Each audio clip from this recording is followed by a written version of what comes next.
கடன் கடன் கடன் கடன் என்று சொல்லிக் கொண்டிருந்த வீட்டில் கர்த்தருடைய ஆவியானவர் சொல்றார், இன்றிலிருந்து நீ கடன் கொடுக்கிறவர்களாய் மாறுவார். ஆமென்.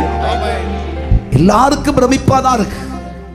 கடன் வாங்கிக்கிட்டு எங்காலும் வட்டிக்கு கிடைக்காதா, கடன் கிடைக்காதா தேடிக்கிட்டு இருந்த இவங்க குடும்பம் இன்னைக்கு இவ்வளவு ஆசீர்வாதமா இருக்குது. ஒரு வீடை கட்டியாச்சுங்க, அது 2வது வீடை கட்டியாச்சுங்க, 4 பிள்ளைகளுக்கு 4 வீடை கட்டியாச்சுங்க. அப்படின்ற ஒரு பிரமிப்பை கர்த்தர் உங்க வாழ்க்கையில குடும்பத்தில் உருவாக்க போகிறார். நீ தோல்வி அடைந்து போவாய், உன் வழக்கிலே தலைகுனிந்து விடுவாய் என்று உன் வழக்கறிஞர் கூட சொன்னார். ஆனா கர்த்தர் சொல்றார், இல்ல, உன் வழக்கில் நீ வெற்றி பெறுவாய், நீ வழக்கில் ஜெயம் பெற்று நீ அற்புதத்தை இப்பொழுதே அனுபவிப்பாய் என்று கர்த்தர் சொல்லுகிறார். நீ வழக்கில் தோல்வி அடைய மாட்டாய். கர்த்தராகிய தேவன் உனக்காக, யெகோவா நிசி உனக்காக வெற்றி கொடியை நாட்டப் போகிறார். உன் வழக்கில் நீ ஜெயம் பெறுவாய். வழக்கறிஞரே சொல்றாரு, எப்படித்தான் இந்த கேஸ் ஜெயிச்சனே தெரியாது. அல்லேலூயா சொல்லுங்க. சொல்ல போறார். கர்த்தராகிய தேவன் பிரமிப்பை உருவாக்கும் நாட்களை கர்த்தர் நமக்கு முன் வைத்திருக்கிறார்.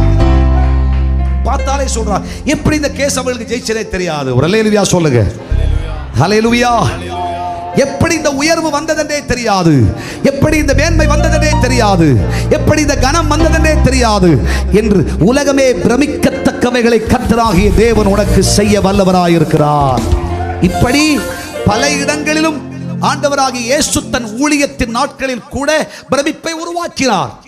ஆமென். சிறு பெண் மரித்து போனால் அந்த வீட்டுக்குள் இயேசு நுழைகிறார். வீட்டுக்குள் இருக்கிற அத்தனை பேரையும், வேதனைப்பட்டு கண்ணீரோடு அழுகிற அத்தனை பேரையும் வெளியே கொண்டு வருகிறார்.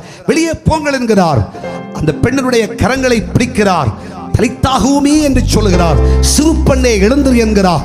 என்ன ஆச்சரியம், என்ன பிரமிப்பு. கைகளை தட்டி கர்த்தரை மகிமைப்படுத்துங்கள். நம்பி இருக்கிறீர்களோ? விசுவாசிக்கிறீர்களோ? கர்த்தரை எதிர்பார்த்து கொண்டிருக்கிறீர்களோ? கர்த்தராகிய தேவன் தான் என் வாழ்க்கையில அற்புதத்தை செய்ய முடியும் என்று சொல்லி கர்த்தருடைய பாதத்தை கெட்டியாய் பிடித்திருக்கிறீர்களோ?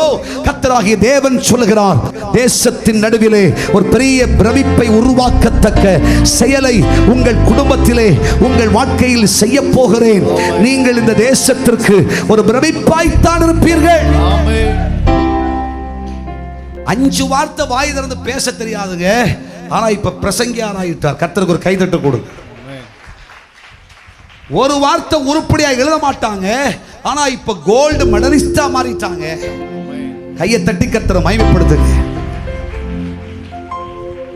இந்த மாதம் கர்த்தர் சொல்றார், நம்முடைய குடும்பங்களில் இப்படிப்பட்ட பிரமிப்புண்டாயிற்று என்று உலகமே சாட்சியிட்டு சொல்லும்.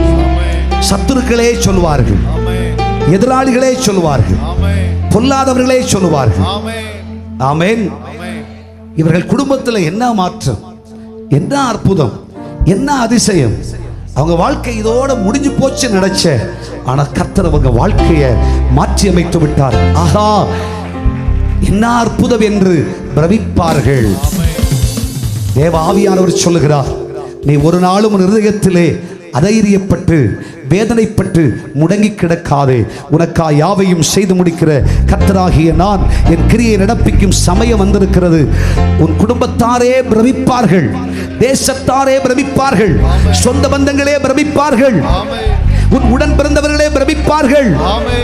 கர்த்தரை தேடி போனாயே, உனக்கு என்ன ஆசீர்வாதம் கிடைத்தது, உனக்கு என்ன நன்மை உண்டாயிற்று. கர்த்தரை தேடி ஆவிக்குரிய நன்மையை தேடி போனதுனால தானே இவ்வளவு கஷ்டம், இவ்வளவு கடன், இவ்வளவு துக்கம் என்று சொன்னார்களே.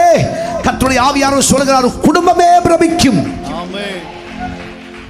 உன் உறவினர்களே பிரமிப்பார்கள், உன் சொந்த பந்தமே பிரமிப்பார்கள்.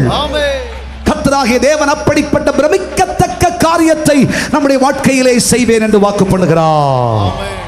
விசுவாசம் இருந்தா கைகளை தட்டி கர்த்தரை மகிமைப்படுத்துங்க.